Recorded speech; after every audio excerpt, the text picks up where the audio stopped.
بسم الله الرحمن الرحيم والصلاة والسلام على نبينا محمد وعلى آله وصحبه وسلم. السلام عليكم ورحمة الله وبركاته.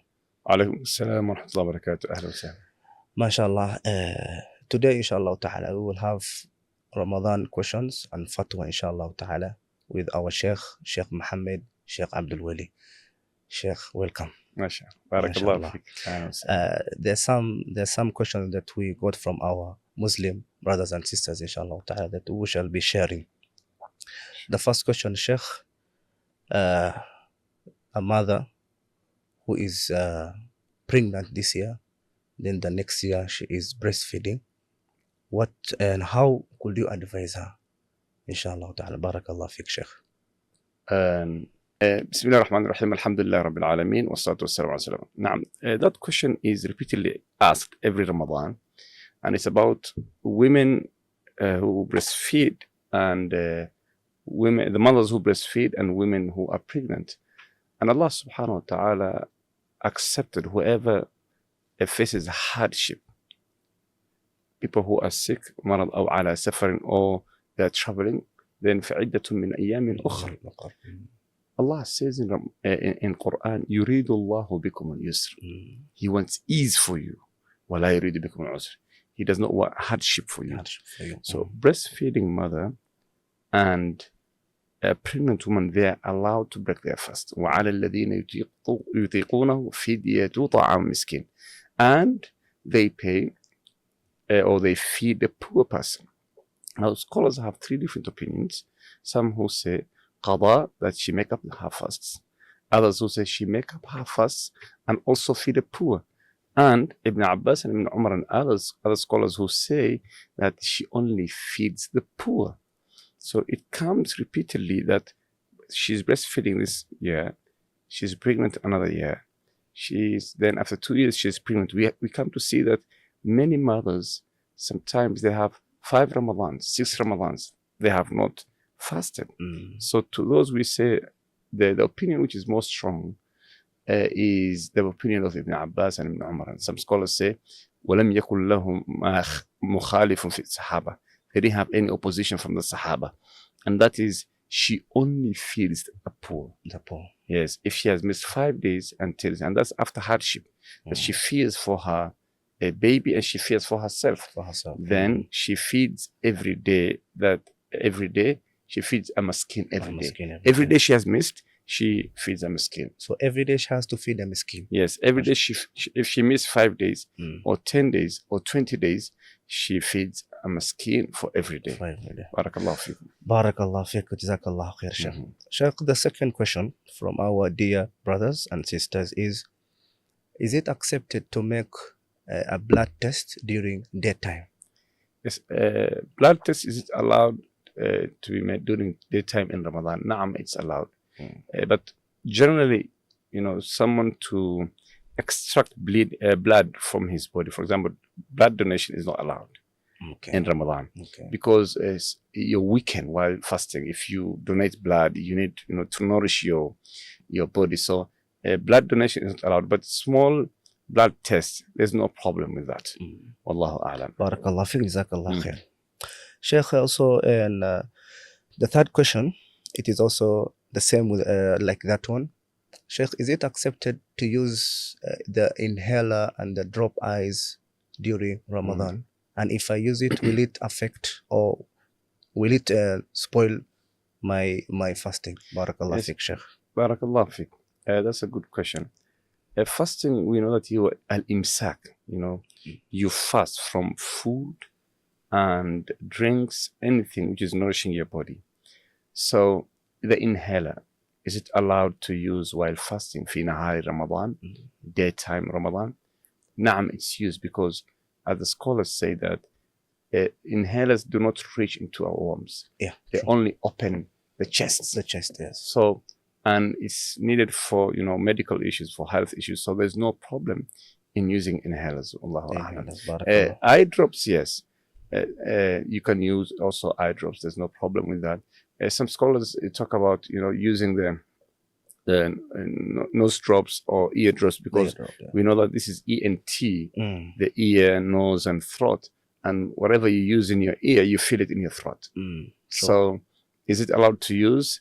If someone is sick and he's using eardrops, there's no problem also in that, but you should be very careful in using that. Wallahu alam. Barakallah fiqh, jazakallah khair. Sheikh, the fourth question is, if my mom dies and they are demanding her maybe fasting, is it accepted if I fast from her? Barakallah fiqh. Yeah, fasting on behalf of the deceased of our family members. There are different hadiths that a lady came to Prophet Muhammad and said, my dad died and he had some fasts of Ramadan. What should I do? And the Prophet Muhammad asked, لو كان عليه دين. If he had dain on him, if you have someone demanding him that he died while he has a date, what will you do? أكنت تقضي عنه? He said, yes. She said, yes. If my father died with a debt, then I will pay his debt. He said, فَدَيْنُ اللَّهِ أَحَقُّ.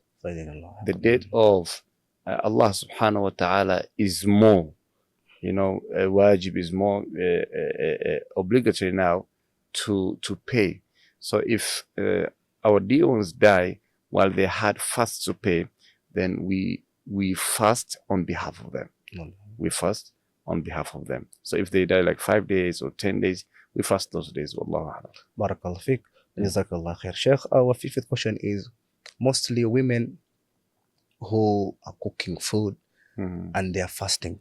So they want to test the food to know is there like enough salt or enough so will it affect and they are fasting in case they test it with their tongue?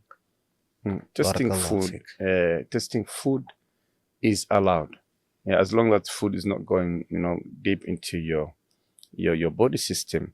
But testing it a lot may lead to some fluids to go deep down your throat. But testing in general there's no problem, because you test and you spit. So there's no harm in that, and it does not break someone's fast. Barakallah fiqh, jazakallah khair. Our sixth question, Sheikh, is what is the Islamic ruling about cupping or cupping during daytime? Islamic ruling on cupping. Prophet Muhammad said, أفطر الحاجم والمحجوم. The one who's doing the cupping and the one who's being done on, who's cupping, both of them, they break their fast. If they do it, their fast is broken. Yes, and it's because the person nowadays cupping is used by advanced systems, but before they will suck out blood. So someone who's sucking out blood will break his fast, and the person whom the blood is extracted from.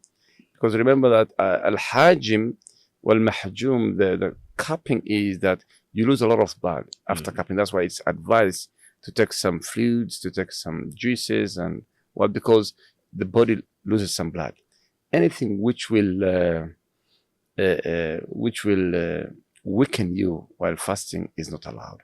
So the Prophet ﷺ said, "Aftar al-hajim wal-mahjum," that if you are cupping is not allowed for someone who's doing it, and the person who is being done on the manner, who his blood is being extracted, and you can do it at night. It's very easy that someone can do it at night in Ramadan. Allahu a'lam. Barakallah fiqh wa jazakallah khair. Sheikh, our seventh question is, inshallah ta'ala, it is almost time for making adhan, the second adhan of Fajr. And I have something very small in my mouth. But then I'm taking suhoor dab. So the last bit in my mouth and they have made adhan. What should I do? Should I vomit or spit it out, or I continue eating if they have made the adhan? Barakallah fiqh. Naam. And if they are making the adhan, and I am eating, for example, I'm eating suhoor, and they made the adhan. The moment they made the adhan, the time of suhoor is finished. From the time go Allahu Akbar, you should stop everything.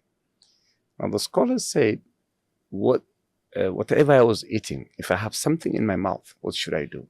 Should I spit it out, or should I eat it, or and swallow it. They said whatever is in your mouth, you swallow it. If you're holding a glass of water and it's half, you finish it. They finish it. But some go extra. They say no, whatever is in the plate that I'm eating, if they're making adhan, then I should continue. But that's not allowed, because the time is from the time of the dawn, طلوع الفجر, and the adhan is made at that time of the fajr time. So it's good to stop, because if we open the door of saying that whatever is in your hand, like your plate, then people will start eating while time has already reached. So inshallah ta'ala, for that question is, when the adhan is made, you stop everything. If you had something in your mouth, you swallow it, so you stop everything. You have a glass, you're finishing to drink, finish to drink. It takes only 5 seconds. Then you continue with the you start your fasting. MashaAllah, barakallah, jazakallah, Sheikh. Sheikh, our next question is, am I accepted to use a toothpaste while I'm brushing my teeth? Will it affect my fasting? Barakallah fiqh. Yeah, using toothpaste or even brushing our teeth. Some scholars say that, brushing is yukrahu, is disliked fi nahari Ramadan, and they took that from that the hadith of Prophet ﷺ, la khalufa min sa'im atyab 'inda Allah. The breath which is coming out of a fasting person is beloved to Allah subhanahu wa ta'ala from is more beloved to Allah subhanahu wa ta'ala, is more liked by Allah subhanahu wa ta'ala from al-misk, more than al-misk. So they say it's because of that breath which is favored by Allah subhanahu wa ta'ala, you should not brush and take it out. So that's why they said it's not allowed to brush after dhuhr fi nahar Ramadan. مثلا الشافعية, they strongly recommend that not to brush. So brushing is allowed because we don't have any hadith which tells us not to do that, number one. Number two is using toothpaste. You use it fi nahar Ramadan, there's no problem with that, but with caution. You use it, you have to be careful not to swallow. You have not to swallow or not to feel anything on your throat while brushing. Wallahu a'lam. So it's allowed. Wallahu a'lam. Barakallah fiqh wa jazakallah khair. Sheikh, our next question is, there are people who pray Tarawih at the same time they want to use the Quran while singing the Quran.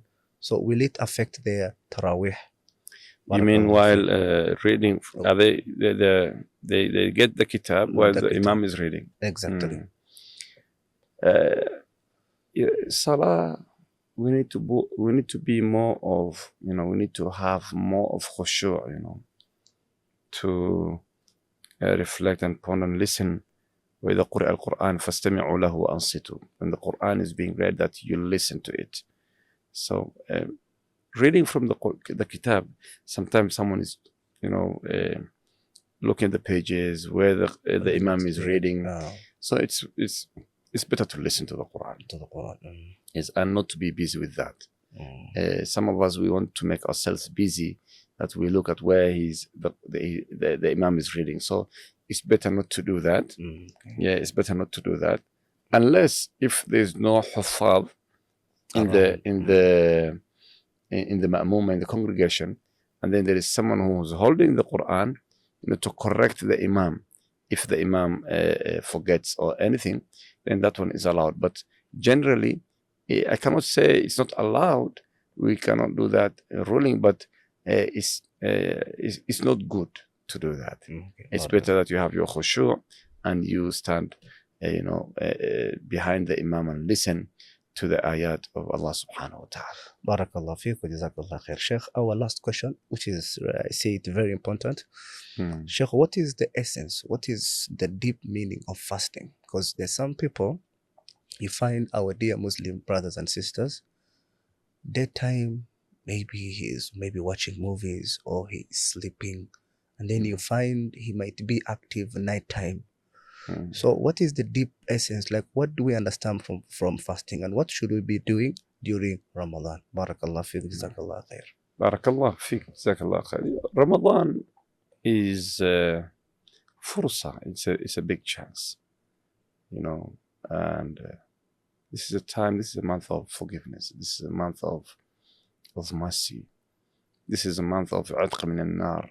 Allah subhanahu wa ta'ala, He frees His slaves from Jahannam. So it's not a month of sleeping. It's not a month of wasting time. It's a month of reflecting on Allah subhanahu wa ta'ala as favors upon you, and also trying al-mujahada, trying hard to do as much as possible ibadah. So sleeping daytime, waking up, it means that this person, that there is a lot he's losing in not focusing on Ramadan. لعلكم تتقون is that كتب عليكم الصيام كما كتب على الذين من قبلكم لعلكم تتقون, so that you are mindful of Allah subhanahu wa ta'ala. And being mindful of Allah subhanahu wa ta'ala, it needs mujahada, trying and praying tarawih, fasting, reading Quran, adhkar, abstaining from all evil, focusing. Ramadan is a training ground that we train our souls. We get rid of bad habits. We change bad habits to good habits. So it's not a time of wasting. That the Prophet ﷺ said, if Ramadan gets over, or if Allah subhanahu wa ta'ala gives you health, that you are in Ramadan, وَلَمْ يُغْفَرْ لَهُ, whoever reached Ramadan and he is not forgiven, then فَقَدْ حُرِم. Subhanallah. Yeah, فَقَدْ حُرِم. بمعنى, if Ramadan comes and you get out of Ramadan without any benefits, then you have lost. It's a total loss. Yeah, it's a total loss. Subhanallah. You've lost everything. So it's like giving you all the opportunities and you don't use those opportunities. May Allah subhanahu wa ta'ala forgive us and grant us ease in whatever we're doing. But it's very disturbing that today we have this chance and we don't use it, especially the youth. So may Allah subhanahu wa ta'ala grant us the best. The soul, it needs to be trained, and nafs. If you don't train it and try to train it to do good things, to do ibadah, to always strive hard, then it's like a child, as Ibn Qayyim says. The soul is like a child. If you don't train it, it will go on doing bad things, wasting time, watching whatever you want, doing simple things. But mujahada, al-Quran, salah, training your soul, it means, to strive hard. وَالَّذِينَ جَاهَدُوا فِينَا لَنَهْدِيَنَّهُمْ سُبُلَنَا. And those who strive in our way, then we will guide them. So guiding comes from striving. Barakallah fiqh. Barakallah fiqh, jazakallah khair. May Allah subhanahu wa ta'ala make us understand, inshallah ta'ala. We thank you so much for your precious time, inshallah ta'ala. And dear our viewers, inshallah ta'ala, we have reached to our end, inshallah ta'ala. Until next time, we say Assalamu alaikum wa rahmatullahi wa barakatuh. Wa alaikum assalam wa rahmatullahi.